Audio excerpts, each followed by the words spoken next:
Bekal agro carnival കൂൺ കൃഷി ഒരു അധിക വരുമാനമെന്ന വിഷയത്തിൽ സംഘടിപ്പിച്ച seminar block panchayat president K Manikandan ഉദ്ഘാടനം ചെയ്തു.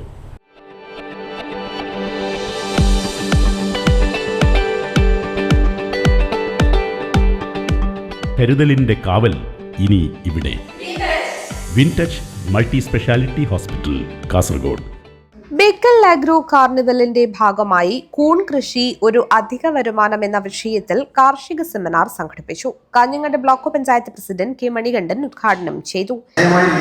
ഒരു കാർണിവൽ ഫെസ്റ്റ് ഒരുക്കുന്നതിന് വേണ്ടി ബ്ലോക്ക് പഞ്ചായത്ത് മുന്നോട്ട് വന്നപ്പോൾ അത് കൃഷി വകുപ്പിന്റെ നല്ല പിന്തുണ നമുക്കുണ്ടായി, കുടുംബശ്രീകളുടെ നല്ല പിന്തുണയുണ്ടായി, അതുപോലെ തദ്ദേശഭരണ സ്ഥാപനങ്ങളുടെ എല്ലാം നല്ല പിന്തുണയോടു കൂടിയാണ് നടക്കുന്നത്. കർഷകർ എന്നുള്ളതും കാർഷിക മേഖല എന്നതും നമ്മുടെ നാടിനെ ഒഴിച്ചുകൂടാൻ വേണ്ടി പറ്റാത്ത ഏറ്റവും അഭിവാജ്യ ഘടകമാണ്. അത് നമ്മുടെ രാജ്യത്തിൻ്റെ സമ്പദ് വ്യവസ്ഥയെ സ്വാധീനിക്കുന്ന ഏറ്റവും നിർണായകമായ ഘടകവും കാർഷിക മേഖലയാണെന്ന് നമുക്കെല്ലാവർക്കും അറിയാം. കൃഷിയെ ആശ്രയിച്ചുകൊണ്ടാണ് രാജ്യത്തെ 50% വരുന്ന ജനങ്ങൾ ജീവിച്ചു പോകുന്നത്. ആ കാർഷിക സമ്പദ് വ്യവസ്ഥ അധിഷ്ഠിതമാണ് നമ്മുടെ രാജ്യത്തിൻ്റെ സമ്പദ് വ്യവസ്ഥ. കൃഷി അസിസ്റ്റന്റ് ഡയറക്ടർ കെ ബിന്ദു അധ്യക്ഷയായി. നീലേശ്വരം നിമ്മി മഷ്റൂമിലെ ഉണ്ണികൃഷ്ണൻ വിഷയാവതരണം നടത്തി. മടിക്കൈ കൃഷി ഓഫീസർ പി വി പവിത്രൻ സെമിനാറിൽ മോഡറേറ്ററായിരുന്നു.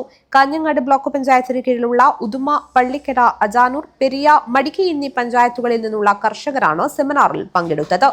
News bureau, Bekal.